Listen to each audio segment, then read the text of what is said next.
Basically consumer behaviour की theory में हम सिर्फ प्रेफरेंसेस के बेस पे जो है वो कंज्यूमर की चॉइसेस को जो है वो एक्सप्लेन नहीं कर सकते, क्योंकि कंज्यूमर को जो है कुछ कुछ लिमिटेशंस का सामना करना पड़ता है।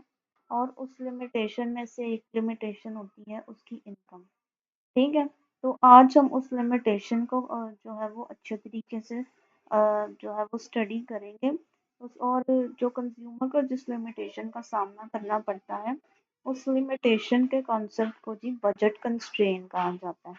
ठीक है, अब बजट कंस्ट्रेन जो है वो बेसिकली शो करती है कि कंज्यूमर जो है वो अपनी इनकम और गुड्स की प्राइसेस के अंदर के साथ जो है वो कौन सी चीजें हैं जिन्हें जो है वो अफोर्ड कर सकता है। ठीक है, ये कौन सी चीजें हैं जो कंज्यूमर अपनी इनकम और गुड्स की प्राइसेस के हिसाब से खरीद सकता है। अगर सिंपल वर्ड्स में अगर हम बोलें तो हमारे इंडिफरेंस का जो है वो रिप्रेजेंट करते हैं एक कंज्यूमर को क्या चाहिए। ठीक है, एक कंज्यूमर क्या चाहता है, लेकिन जो हमारी बजट कंस्ट्रेंट जो होती है वो इस चीज को रिप्रेजेंट करती है कि कंज्यूमर क्या खरीद सकता है। मतलब वो अपनी इनकम और गुड्स की प्राइसेस की बेस पे वो कौन सी चीजें जो है वो कौन सा कंजम्पशन का बंडल है, वो कौन सा गुड्स का कॉम्बिनेशन है जो कंज्यूमर जो है वो खरीद सकता है।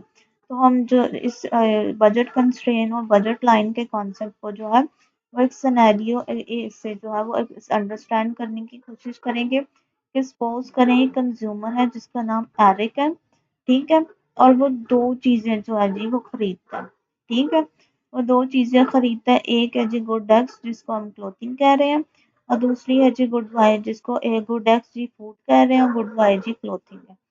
अब प्राइस ऑफ फूड जो है वो $20 पर यूनिट ऑफ फूड है, और प्राइस ऑफ क्लोथिंग जो है वो $40 पर यूनिट ऑफ क्लोथिंग है। ठीक है, और जो एरिक की मंथली इनकम जो है वो $800 पर मंथ है। ठीक है, अब एरिक ने डिसाइड करना है कि वो अपनी लिमिटेड इनकम के अंदर रह के कितनी फूड और कितनी क्लोथिंग जो है वो परचेज कर सकता है। ठीक है, अब एरिक के एक्सपेंडिचर्स जो हैं वो एक्सपेंडिचर्स कंप्लीट करते हैं, उसके टोटल एक्सपेंडिचर्स जो है वो डिपेंड करते हैं कि वो कितने पैसे जो है वो क्लॉथिंग पे स्पेंड करता है और कितने पैसे जो है वो फूड पे स्पेंड करता है। तो जो जो अमाउंट वो फूड पे स्पेंड करेगा वो बराबर होगी फूड की प्राइस के।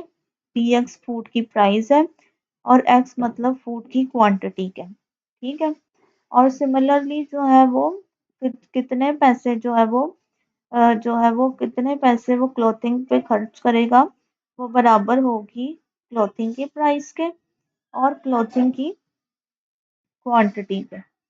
तो एरिक जो है, अब ये कंडीशन हमें कहती है कि एरिक जो है वो अपनी इनकम से ज्यादा जो है वो खर्च नहीं कर सकता। ठीक है, कि एरिक के जो टोटल एक्सपेंडिचर्स हैं वो उसकी इनकम से कम या उसके बराबर होने चाहिए। ठीक है, तो उसकी इनकम है $800, तो एरिक की जो एक्सपेंडिचर्स हैं वो $800 से कम या उसके बराबर होने चाहिए। इस कॉन्सेप्ट को जी हम बजट कंस्ट्रेंट का कॉन्सेप्ट करते हैं, जो हमें शो करता है वो सारे पॉसिबल कॉम्बिनेशन एक्स और वाई के जो एरिक जो है वो अफोर्ड कर सकता है। ठीक है, अगर एरिक अपनी सारी इनकम जो है वो स्पेंड कर ले। ठीक है, अगर एरिक अपनी सारी इनकम जो है वो फूड और क्लोथिंग पे स्पेंड कर ले तो हमारी ये इक्वेशन जो है वो ये बन जाएगी। ठीक है, हमारी इक्वेशन ये बन जाएगी जिसे हम क्या कहेंगे, बजट लाइन। इसे हम क्या कहेंगे, बजट लाइन। अब बजट लाइन रिप्रेजेंट करती है गुड्स के वो सारे कॉम्बिनेशन जहाँ पे हमारे टोटल एक्सपेंडिचर्स जो हैं वो हमारी इनकम आई के बराबर हो जाएंगे। अब ये लाइन जो है वो हमें कंज्यूमर की परचेजिंग पावर को, एक कंज्यूमर की कुव्वत खरीद को कि वो कितनी चीजें खरीद सकता है, इसको जो है वो ग्राफिकली अंडरस्टैंड करने में हेल्प करती है। तो जी ये था जी बजट कंस्ट्रेन का कॉन्सेप्ट। अब हम देखेंगे जी क्या कहते हैं कि बजट लाइन को जो है वो किस तरह से ड्रॉ किया जाता है। तो सबसे पहले जी हम बजट लाइन की इस तरह की जी ये जी हमारी बजट लाइन होती है। तो इसको ग्राफिकली अंडरस्टैंड करने से पहले जो है हम देखेंगे कि इसके जो इंटरसेप्ट जो है कि अगर एरिक जो है वो सिर्फ वाई कमोडिटी ले लेता है तो कितने यूनिट जो है वो वाई के खरीद सकता है, और अगर एरिक जो है वो अपनी सारी इनकम एक्स पे स्पेंड कर देता है तो कितने यूनिट वो एक्स के ले सकते हैं। तो इस सब के लिए जो है हम इंटरसेप्ट जो है वो ग्राफ बजट लाइन के इंटरसेप्ट को कैलकुलेट करेंगे। तो हॉरिजॉन्टल इंटरसेप्ट जो है वो हमारा होगा ये वाला, साइड हॉरिजॉन्टल है, ये साइड हमारी वर्टिकल है। तो हॉरिजॉन्टल इंटरसेप्ट के अगर एरिक अपनी सारी इनकम जो है वो गुड एक्स पे स्पेंड कर दे तो वो कितने यूनिट एक्स के खरीद सकता है। तो उससे जो हमारी वैल्यू पास वैल्यू आएगी एक्स की वो होगा जी हमारा हॉरिजॉन्टल इंटरसेप्ट। और जी अगर एरिक अपनी सारी इनकम वाई पे स्पेंड कर दे तो वो कितने यूनिट जो है वो वाई के खरीद सकता है। तो उससे जी हमारे पास आएगी वाई इंटरसेप्ट की वैल्यू। तो सबसे पहले हम इंटरसेप्ट कैलकुलेट करेंगे कि हॉरिजॉन्टल इंटरसेप्ट में वो जी सारे पैसे अपने फूड पे लगा रहा है और क्लॉथिंग पे कुछ भी नहीं लगा रहा। तो क्या है जी X is equal to I I divided by P X. I क्या है हमारी इनकम है और जी पी एक्स क्या है एक्स की प्राइस है। तो एरिक अगर अपनी सारी इनकम जो है वो गुड एक्स पे स्पेंड कर दे तो वो 40 यूनिट्स ऑफ फूड जो है वो खरीद सकता है। अब वर्टिकल इंटरसेप्ट कैलकुलेट करेंगे और उसका भी वही फार्मूला है। तो जी एरिक जो है वो लेकिन वाई की प्राइस जो है वो 40 है। अगर एरिक अपनी सारी इनकम जो है वो क्लोथिंग पे स्पेंड कर दे तो वो 20 यूनिट्स ऑफ क्लोथिंग जो है वो खरीद सकता है। अब जब हम इन लाइंस को जो है वो कनेक्ट कर देंगे कि एक्स की वैल्यू 40 है और वाई की वैल्यू 20 है। तो जी x की वैल्यू जी 40 है, ठीक है, हमारा हॉरिजॉन्टल इंटरसेप्ट आ गया। और y की वैल्यू जी 20 है, हमारे पास वर्टिकल इंटरसेप्ट आ गया। अब जब हम इन दोनों लाइंस को कनेक्ट कर देंगे तो हमारे पास जो लाइन आएगी उसे हम बजट लाइन बोलेंगे। ठीक है, हमारे पास जो लाइन आएगी उसे हम बजट लाइन बोलेंगे। अब हम देखेंगे जी बजट लाइन की स्लोप। अब बजट लाइन की जो स्लोप होती है वो दो गुड्स के ट्रेड ऑफ को शो करती है। जिस तरह से हमने क्या कहते हैं एमआरएस के केस में देखा कि स्लोप क्या होती है, स्लोप जो होती है वो change in Y divided by change in X. और ये किसके बराबर है, ये बराबर है जी negative of price of Y divided by budget line की स्लोप क्या होती है, बजट लाइन की स्लोप होती है जी negative of price of X divided by price of Y. अब अगर हम क्या कहते हैं इसमें जो है वो गुड्स की प्राइसेस की वैल्यू पुट कर दे तो हमारे पास क्या आ जाएगी वैल्यू, हमारे पास आ जाएगी वैल्यू -1/2। अब स्लोप बेसिकली क्या हमें शो करती है कि अगर कंज्यूमर जो है वो एक गुड को सेक्रीफाइस करे, ठीक है, कि उसे दूसरी गुड लेने के लिए जो है अगर वो गुड एक्स लेना चाहता है तो उसे गुड वाई के कितने यूनिट जो है वो सेक्रीफाइस करने पड़ेंगे। और स्लोप बजट लाइन की जो स्लोप होती है वो नेगेटिव रेशियो होती है प्राइसेस ऑफ टू गुड्स की। ठीक है, बजट लाइन की जो स्लोप होती है वो नेगेटिव रेशियो किसकी होती है, दोनों गुड्स की प्राइसेस की। अब स्लोप की जो वैल्यू है, स्लोप जी नेगेटिव 20 डिवाइडेड बाय 40, तो हमारे पास जी नेगेटिव 1/2 की 1/2 की वैल्यू आ जाएगी। जिसका मतलब ये है कि एक एडिशनल यूनिट ऑफ क्लोथिंग लेने के लिए जो है कंज्यूमर को एक एडिशनल यूनिट ऑफ फूड लेने के लिए जो है कंज्यूमर को हाफ यूनिट ऑफ क्लोथिंग जो है वो सेक्रीफाइस करना पड़ेगा। ठीक है, ये बेसिकली रिफ्लेक्ट करता है opportunity cost of consuming one good it in terms of another. अब हम जो है अब ये जी हमने ग्राफिकल रिप्रेजेंटेशन है इसकी, जिस पर जो है वो जिसको मैं आप लोगों को पहले भी एक्सप्लेन कर चुकी हूँ।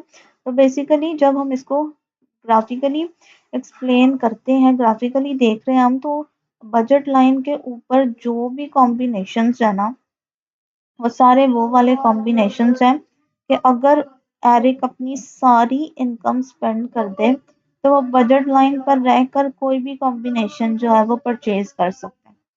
ठीक है, कि अगर एरिक अपनी सारी इनकम स्पेंड कर दे तो वो बजट लाइन पर रहकर जो है वो कोई भी गुड्स का एक्स और वाई का कॉम्बिनेशन जो है वो परचेज कर सकते हैं। लेकिन अगर हमारी बजट लाइन जो है वो कंज्यूमर की जो वो शो करती है कि कंज्यूमर को अपनी सारी इनकम जो है वो स्पेंड करनी पड़ेगी, ये क्योंकि ये गुड्स के वो कॉम्बिनेशन को शो कर रहा है।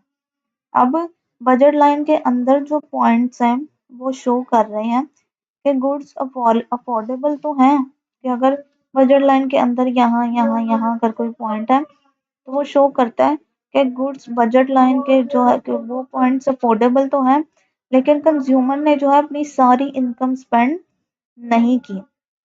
और अगर कोई पॉइंट बजट लाइन से बाहर है तो कंज्यूमर जो है वो अपनी करंट इनकम के साथ जो है वो उस कॉम्बिनेशन को जो है वो अफोर्ड नहीं कर सकता। ठीक है। अब सपोज करें कि हम क्या कहते हैं, एक एग्जाम्पल से समझने की कोशिश करते हैं ट्रेड ऑफ की, कि एरन जो है वो एक बंडल है उसके पास जिससे वो मूव कर गया। एरिक के पास जी एक बंडल है जी बास्केट बी, जिसमें उसके पास जी 10 यूनिट्स ऑफ फूड है, ठीक है, और 15 यूनिट्स ऑफ क्लॉथिंग है।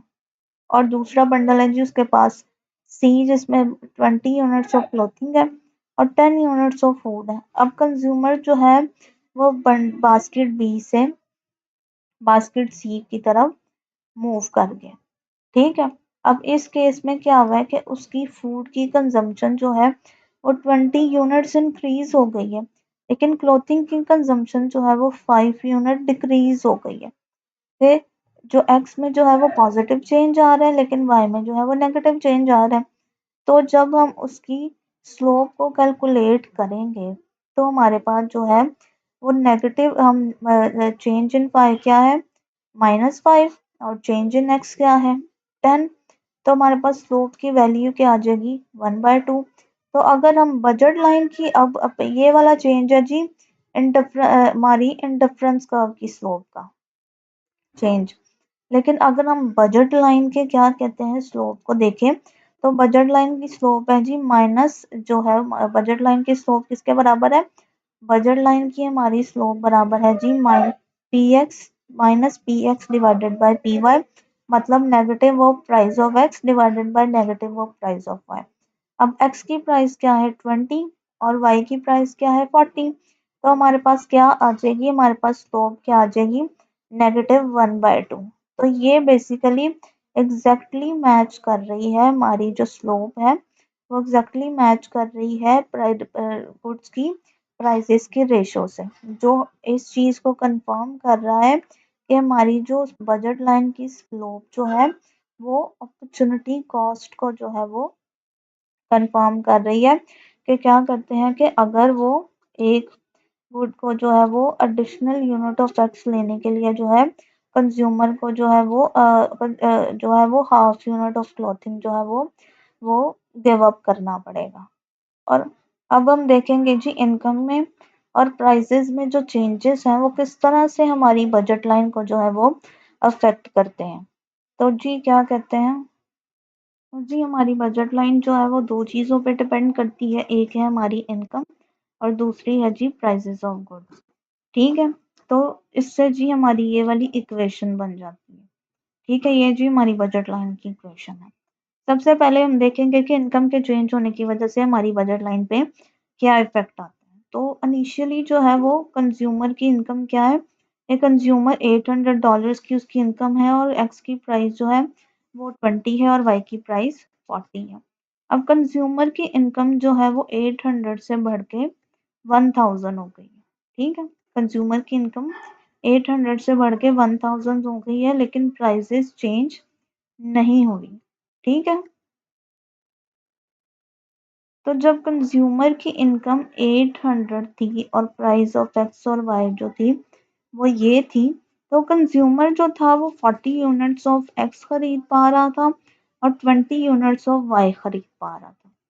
ठीक है, कि अगर कंज्यूमर अपनी सारी इनकम जो है वो एक्स पे स्पेंड करता तो वो मैक्सिमम फूड के 40 यूनिट्स खरीद पा रहा था, और अगर वो अपनी सारी यूनिट क्लोथिंग पे इनकम सारी इनकम क्लॉथिंग पे स्पेंड करता तो वो 20 यूनिट्स ऑफ क्लॉथिंग खरीद पा रहा था, और यही दो वैल्यू जो है वो हमारी बजट लाइन के इंटरसेप्ट्स बनाती हैं। अब सपोज करें कि क्या कहते हैं कि कंज्यूमर की इनकम जो है वो $800 से $1000 हो गई है, जबकि गुड्स की प्राइसेस जो है वो अनचेंज्ड है, मतलब उनमें चेंज नहीं आया। अब क्योंकि प्राइसेस सेम रही हैं लेकिन इनकम बढ़ गई है, तो इस इनकम इंक्रीज की वजह से कंज्यूमर की जो परचेजिंग पावर है, कुव्वत खरीद है, वो ज़्यादा हो जाएगी। इसका मतलब है कि वो अब अपनी इनकम से ज़्यादा चीज़ें खरीद सकता है। तो अब अगर कंज्यूमर जो है वो अपनी सारी इनकम को जो है वो एक्स पे स्पेंड करे तो वो एक्स के 50 यूनिट्स खरीद सकता है, और अगर वो सारी इनकम को वाई पे स्पेंड करे तो वो वाई के 25 यूनिट्स खरीद सकता है। अपनी जो 800 की इनकम पे वो इतने यूनिट्स खरीद पा रहा था, और 1000 की इनकम पे वो इतने यूनिट्स खरीद पा रहा है। क्यों? क्योंकि गुड्स की प्राइसेस जो है वो चेंज नहीं हुई, और ये शो करता है कि इनकम के इंक्रीज होने से कंज्यूमर की जो परचेजिंग पावर है वो इंक्रीज हो गई है। ठीक है, और जिसकी वजह से दोनों इंटरसेप्ट जो है वो कंज्यूमर के इंक्रीज हो गई है। ठीक है, ये कंज्यूमर जो है वो 10 यूनिट्स ऑफ जो है मोर यूनिट्स ऑफ फूड खरीद रहा है, 5 मोर यूनिट्स ऑफ क्लोथिंग खरीद रहा है। अब यहाँ पे एक और इम्पोर्टेंट पॉइंट है जिसको हमें नोटिस करना जरूरी है कि स्लोप ऑफ बजट लाइन। अब जब हमारे पास जब इनका सिर्फ और सिर्फ हमारी इनकम चेंज हो रही है लेकिन हमारी गुड्स की प्राइसेस चेंज नहीं हो रही, तो हमारी बजट लाइन की स्लोप भी चेंज नहीं होगी। क्योंकि जो हमारी बजट लाइन की स्लोप होती है उसका फार्मूला क्या था? Minus P x divided by P y. इसका मतलब कि बजट लाइन की स्लोप तो गुड्स की प्राइसेस पर डिपेंड करती है। तो अगर क्या कहते हैं प्राइसेस सेम रहेंगी तो बजट लाइन की स्लोप भी जो है वो सेम रहेगी। ठीक है, तो एज अ रिजल्ट क्या होगा कि न्यू बजट लाइन जो है वो आउटवर्ड शिफ्ट कर जाएगी पैरेलल वे में, जिसको हम यहाँ से देखते हैं कि ये जी बजट लाइन की स्लोप है। अब गुड्स की प्राइसेस सेम रही हैं लेकिन इनकम सिर्फ बढ़ी है, तो उससे क्या होगा कि हमारी स्लोप की वैल्यू तो सेम रही है, जो हमें ये शो कर रही है कि एक एडिशनल एक्स लेने के लिए हमें हाफ यूनिट ऑफ क्लोथिंग जो है वो गिव अप करना पड़ेगा। तो क्या कहते हैं स्लोप जो है वो हमारी सेम रहेगी, लेकिन इनकम के बढ़ने की वजह से जो हमारे एक्स और वाई के जो इंटरसेप्ट थे उनकी वैल्यू चेंज हो गई। इसका मतलब ये है कि हमारी बजट लाइन की स्लोप तो सेम रहेगी, लेकिन इंटरसेप्ट के इंक्रीज होने की वजह से हमारी बजट लाइन जो है वो बाहर की तरफ आउटवर्ड आउटवर्ड जो है वो पैरेलल मैनर में जो है वो शिफ्ट कर जाएगी। अब आउटवर्ड शिफ्ट ये शो करती है कि कंज्यूमर जो है वो दोनों गुड्स के जो है वो और यूनिट्स अफोर्ड कर सकते हैं। ठीक है, सिर्फ दोनों गुड्स के मोर यूनिट जो है वो कंज्यूमर अब अफोर्ड कर सकता है। ठीक है, कि अगर जनरली बात करें तो जब इनकम इंक्रीज करती है तो बजट लाइन आउटवर्ड शिफ्ट करती है, और जब इनकम डिक्रीज करती है तो बजट लाइन जो है वो इनवर्ड शिफ्ट करती है। ठीक है, कि इनकम के इंक्रीज होने की वजह से अगर बाहर की तरफ जा रही है तो इनकम के डिक्रीज होने की वजह से वो अंदर की तरफ मूव करेगी। ठीक है, तो दोनों केसेस में जो है वो जब इनकम इंक्रीज होती है तो बजट लाइन की स्लोप जो है वो अनचेंज्ड रहती है, उसमें कोई चेंजेस नहीं आते जब प्राइसेस कांस्टेंट होती हैं और इनकम जो है वो इंक्रीज होती है। ठीक है, अब हम देखेंगे कि बजट लाइन जो है वो किस तरह से बिहेव करती है जब इनकम तो कंज्यूमर की सेम रहती है लेकिन गुड्स की प्राइसेस जो है वो चेंज होती हैं। तो सपोज करें क्या कहते हैं कि कंज्यूमर की इनकम जो है वो 800 ही है, लेकिन अब यहाँ पे जो है वो क्लोथिंग की प्राइस भी $40 ही है, लेकिन फूड की प्राइस जो है वो $20 से $25 हो जाएंगे। अब इस केस में जो है वो एरिक की जो फूड परचेज करने की जो एबिलिटी है वो डिक्रीज हो जाएगी, क्योंकि फूड अब एक्सपेंसिव हो गई है। इसका मतलब ये है कि अब एरिक जो है वो अपनी सेम इनकम से $800 की इनकम से जो है वो फूड के कम यूनिट खरीद पाएगा। तो अब जो है वो हम क्योंकि प्राइसेस चेंज हो गई हैं तो अब हम देखेंगे कि अब अगर एरिक अपनी सारी इनकम जो है वो अगर फूड पे और क्लोथिंग पे फूड पे या क्लोथिंग पे लगाता है तो वो कितने यूनिट्स खरीद सकता है। तो अगर तो एरिक अपनी सारी इनकम क्लोथिंग पे लगाता है तो वो 20 यूनिट्स खरीद सकता है। और ये पहले इसका इंटरसेप्ट सेम है क्योंकि पी वाई की प्राइस जो है वो चेंज नहीं हुई। और हॉरिजॉन्टल इंटरसेप्ट हम देखेंगे क्योंकि फूड की प्राइस जो है अब चेंज हो गई है। पहले 20 थी, अब 25 हो गई है। अब एरिक जो है इस केस में जो है, अब एरिक अगर अपनी सारी इनकम जो है वो क्लोथिंग पर स्पेंड करता है तो वो सिर्फ 32 जो है वो यूनिट्स ऑफ फूड जो है वो खरीद सकता है। लेकिन प्रीवियसली जो है वो अपनी सी सेम इनकम से जो था वो 40 यूनिट्स ऑफ फूड जो था वो खरीद पा रहा था।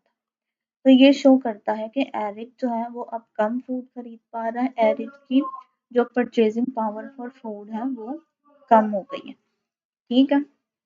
अब जो है वो इस केस में हम जो है वो बजट लाइन की स्लोप भी कंसिडर करेंगे कि बजट लाइन की स्लोप प्राइसेस के चेंज होने से चेंज होती है या नहीं होती।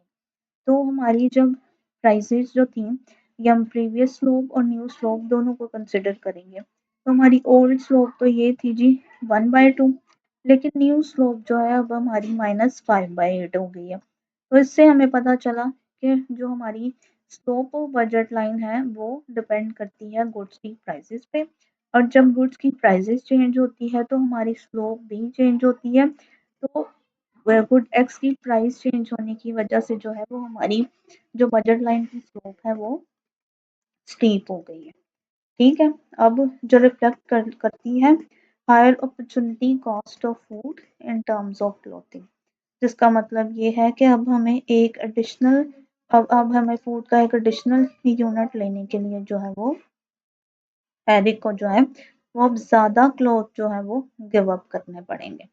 अब इसी चीज़ को जी हम ग्राफिकली देखते हैं। तो ग्राफिकली हम देखेंगे एरर जब भी जो है हमारा जो है वो गुड्स की प्राइसेस चेंज होती हैं तो बजट लाइन किस तरह से बिहेव करती है।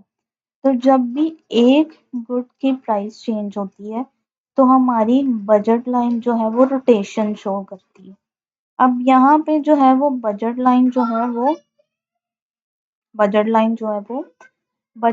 अब यहाँ पे क्या हमारे केस में जो था वो बजट लाइन जो है वो इनवर्ड रोटेट करेगी, मतलब अंदर की तरफ जाएगी। क्यों अंदर की तरफ जाएगी?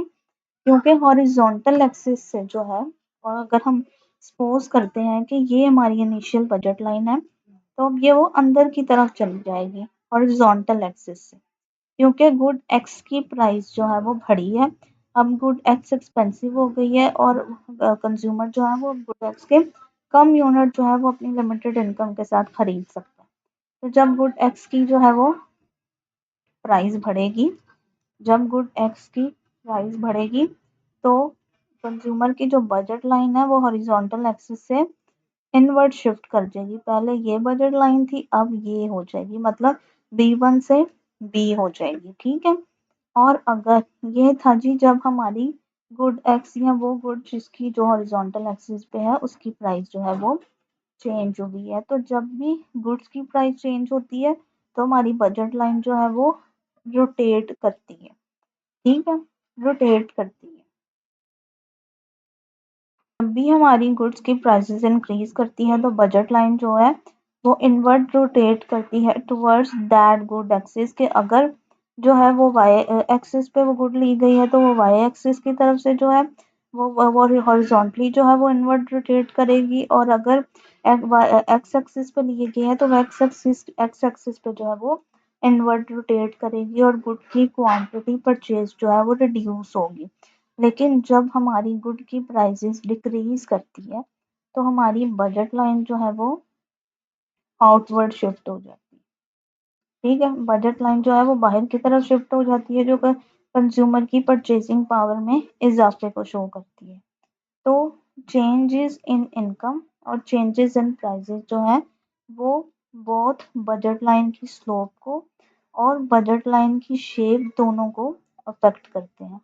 अब अगर हमारी वर्टिकल एक्सिस पे जो गुड हमने ली हुई है अगर उसकी प्राइस जो है वो कम हो जाती है तो हमारी बजट लाइन जो है वो इस तरह से बाहर की तरफ मूव करेगी, और अगर इन केस हमारी बजट लाइन की हमारी गुड बाय की प्राइस जो है वो ज़्यादा हो जाती है तो बजट लाइन इनवर्ड मूव करेगी। तो इसका मतलब ये है कि इनकम के चेंजेस और प्राइसेस में होने वाले चेंजेस का जो है वो बजट लाइन पे आने वाला इफेक्ट जो है वो टोटली डिफरेंट होता है। अगर इनकम में चेंज आया है तो बजट लाइन पैरेलली शिफ्ट करती है, और जिसकी वजह से स्लोप में कोई चेंजेस नहीं आते। और अगर चेंज जो है वो प्राइस की वजह से आ रहा है तो बजट लाइन जो है वो रोटेट भी करती है और बजट लाइन की स्लोप भी चेंज होती है। तो इसलिए इन चेंजेस को अंडरस्टैंड करना जो है वो बहुत ज़्यादा ज़रूरी है, और ये चीज़ हमें ये चेंजेस जो है वो इनकी अंडरस्टैंडिंग क्यों ज़रूरी है, क्योंकि ये हमें हेल्प करते हैं कि कंज्यूमर किस तरह से जो है वो अपनी चॉइसेस को एडजस्ट करता है जब उसकी इनकम और मार्केट की प्राइसेस चेंज होती हैं, ये एनालाइज करने में। तो आई होप आप लोगों को ये चीज बजट लाइन और बजट लाइन की जो है वो बजट लाइन की और बजट लाइन इनकम और प्राइसेस के चेंज होने की वजह से किस तरह बिहेव करती है इस टॉपिक की अच्छी तरह से समझ आ गई होगी।